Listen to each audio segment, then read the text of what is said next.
Every week we have a great segment called Where Are They Now? In collaboration and coordination with Ken Dunnick and the Jersey Man magazine. We love Ken.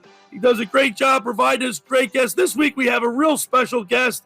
I got an opportunity to speak with him on the phone on Thursday, or I guess it was Wednesday. I'm really excited about having him on. So let's go to the Barb's Harley-Davidson Sports Hotline and welcome into the locker room former Eagle, UCLA Bruin, John Sciarra. What's up, John? Hey, Billy, how you doing? Hey, it's great to be on your show. It's a great time to be alive, isn't it? Sure it is, John. And John, I'm telling you what, man. I'm looking at your bio. You have numerous accolades.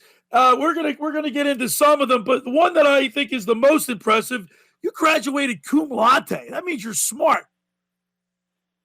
I fooled them. That's what I did.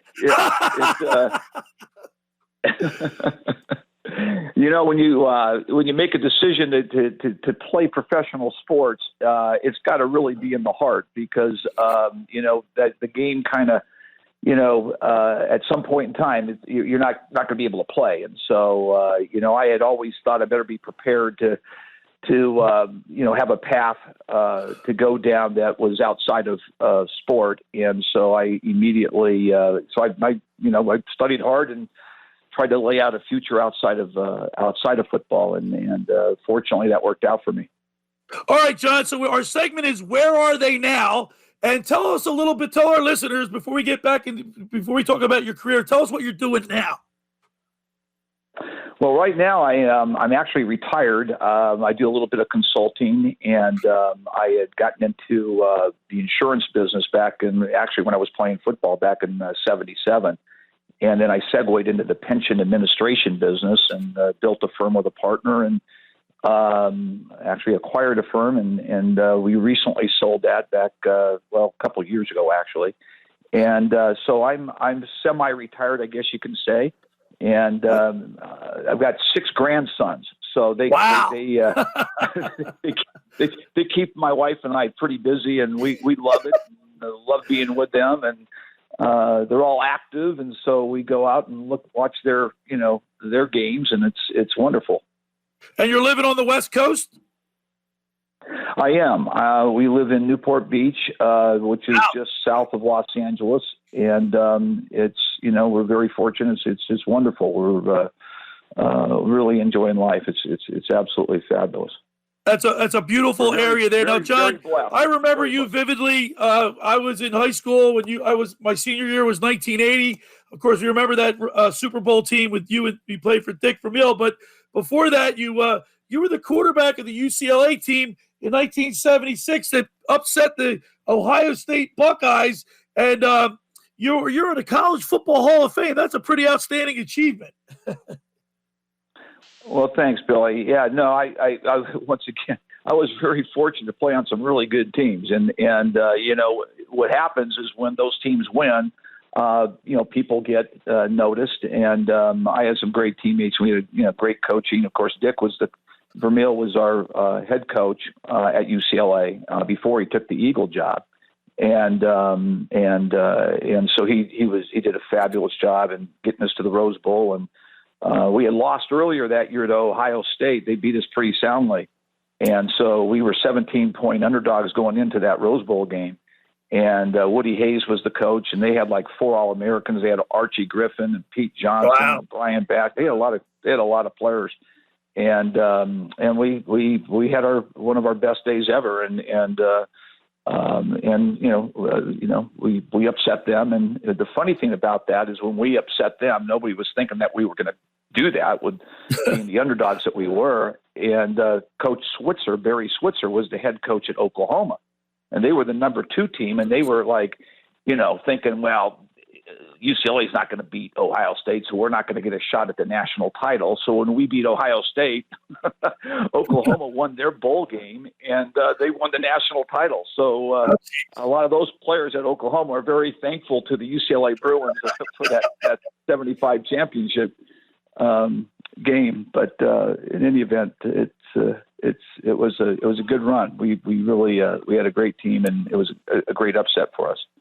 We're talking with former Eagle John Sciarra. Of course, you started your professional career in Canada, playing in the Canadian Football League, where you won the Most Outstanding Rookie of the Year award in '76.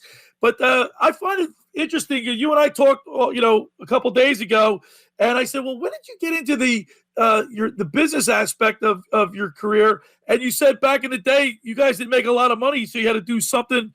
Or you had to do something else. That's amazing, especially with the exorbitant contracts the guys are making, the money that they're making now. Yeah, no doubt about it. I mean, it's and good for the NFL. I mean, the revenues. I mean, keep in mind, it's I retired in '83 from professional football, and so that a lot of years ago. And since then, I mean, they've done a wonderful job marketing the sport. The revenues have grown just crazy. And, back in 1976, when I was drafted by the Chicago Bears, I mean, they were the minimum wage for players in the NFL, the roster, I think it was like just over 19,000. It was like 19,500 or 19,600. That was the minimum wage. The star players back then were barely making what the minimum is today. So, which was still, relatively speaking, as a job goes. I mean, it was a higher paid job, but it's not like it. It's not like it is today, where actually if you get a good go and you get a nice couple contracts, if you play it right, you may be able to retire but those days were it wasn't like that back then. So if you didn't plan for a career after the game or after sport, the sport, you were gonna struggle. So it was just really important. But yeah, no, yes, the money today is a whole different. It's a whole different deal. Yeah, and then of course, yeah, absolutely, Now, John, then you come to the Eagles in 1978. You're a defensive back, a punt returner. You're the captain of the special teams from '82 to '83, and you played on that Super Bowl team that lost to the Raiders. I'll never forget that. But John, what are some of the fondest memories playing in Philadelphia? People ask me that all the time. How did you like playing in Philadelphia? I loved it. I love that.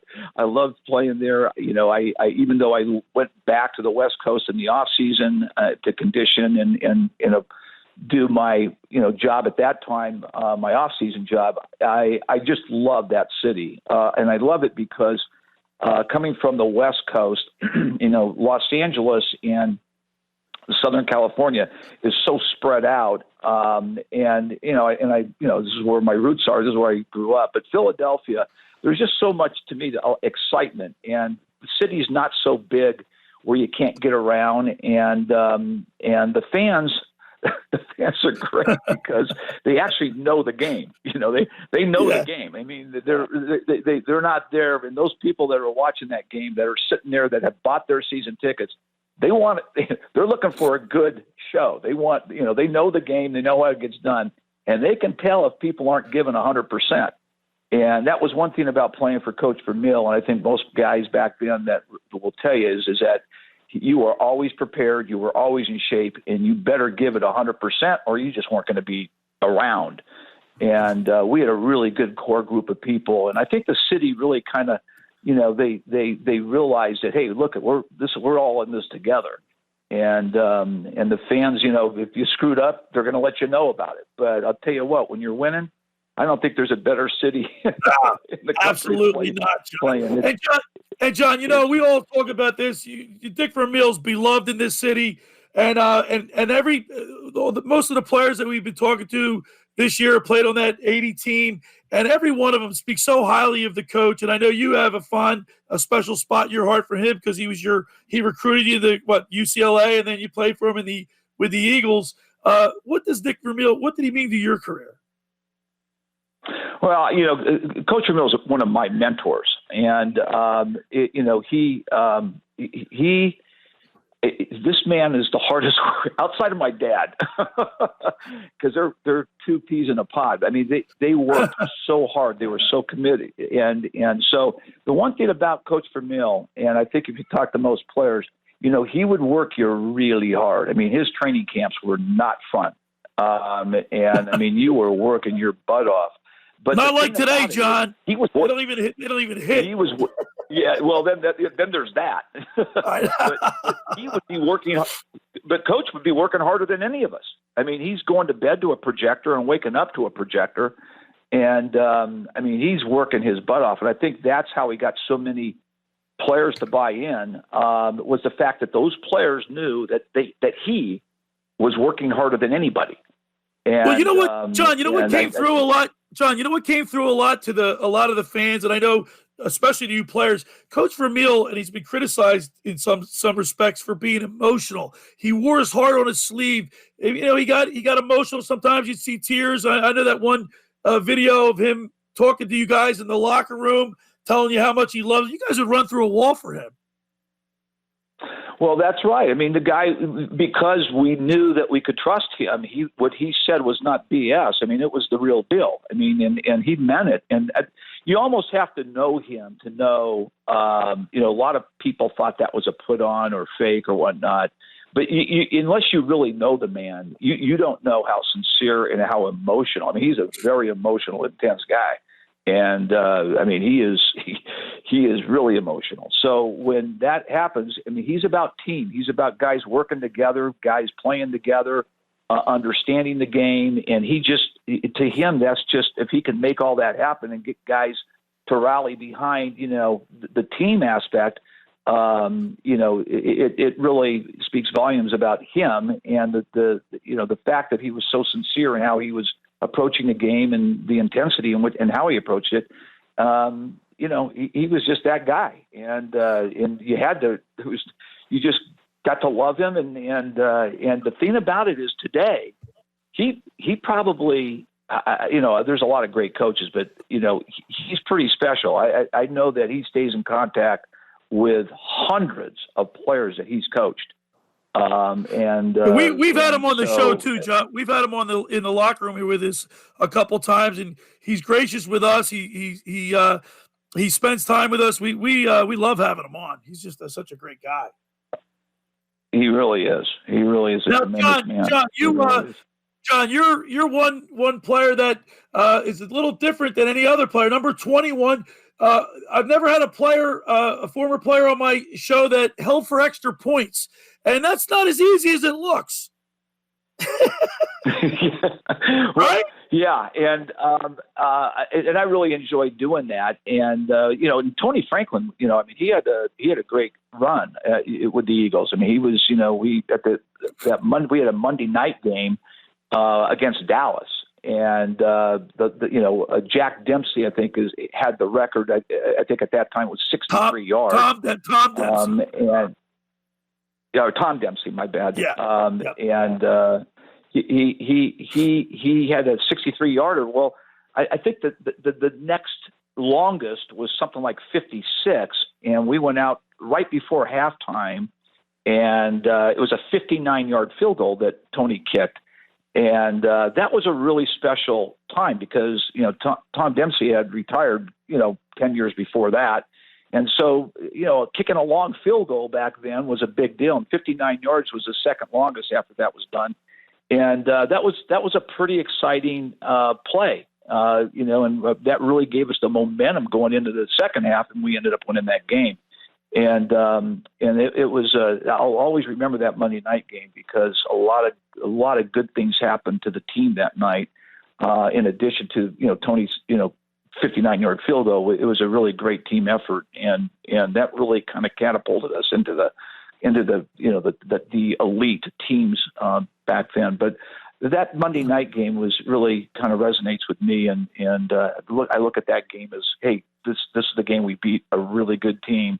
And now it's our turn to get the spotlight. Now, John, for our younger listeners, Tony Franklin kicked without a shoe. I mean, he kicked barefoot, and you obviously worked with him through all kind of weather conditions. I mean, how did he do it in the freezing cold? Well, we asked that question too, and was his foot short?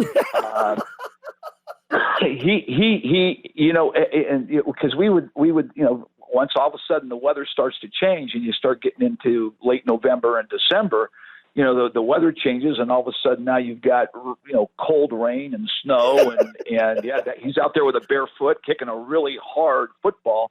And you're going, God, that just cannot be feeling good. But hey, that's just how he rolled, man. That, come, rain or snow or whatever, he kicked it barefooted. That's just it.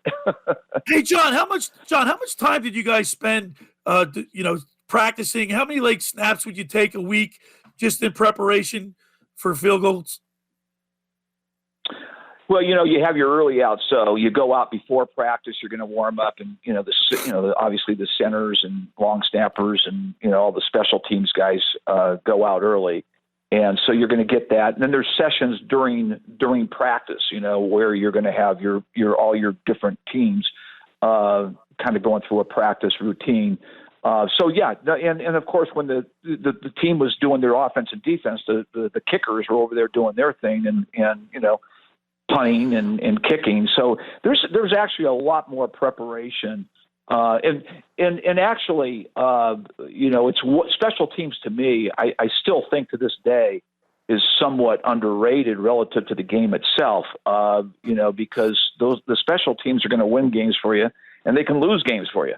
And I think there is a lot more attention now. I know that when, back when I was playing, that was the big thing with Coach Vermeil. You better be playing great special teams.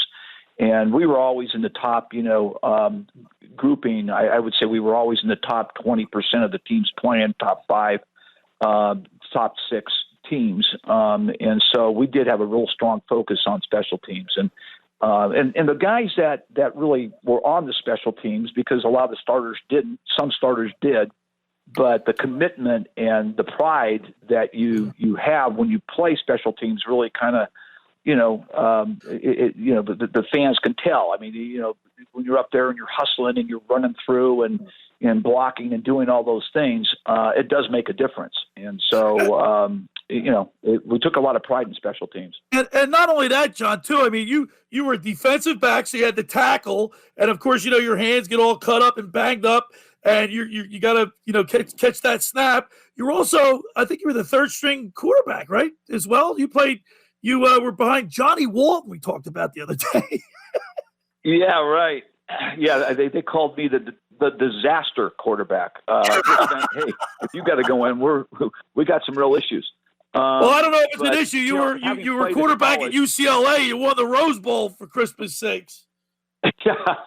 Well, it was funny because Coach Vermeil and I, we still stay in contact, and we talk. I would say probably once every month or so in text or whatever. And it was one of our last conversations was he says, you do know that if you were coming out of college today, you would be playing quarterback. You wouldn't be playing, because now they have the run pass option. And there's a lot of that, and that's what we did. We ran the veer. And of course, Dick's my first year with the Eagles in 78, we had a series, which going back then, it would be kind of like the Wildcat today, because we would run the veer in short yardage, third down, and then goal line. We would do it. And we had a pretty good conversion rate. The thing about it is when you're playing quarterback like Ron Jaworski, who was our quarterback, I kind of get it. He didn't like that because he felt that it broke up the continuity of, quarterbacking the game. And I totally get that as a quarterback, because now you're coming out, it's 3rd and 1 or 3rd and 2, and now you go with a different quarterback to run the option. And even though we had some success doing that, I think from an overall perspective, when you're looking at playing the game, I know as playing quarterback, you just don't want to come out. You want that momentum to keep going. And so we kind of got away from that. But, I always say that, we were kind of the first Wildcat offense back in 78 when we would switch out and do that veer thing. But, it was, I was the disaster quarterback. So I would always hope that,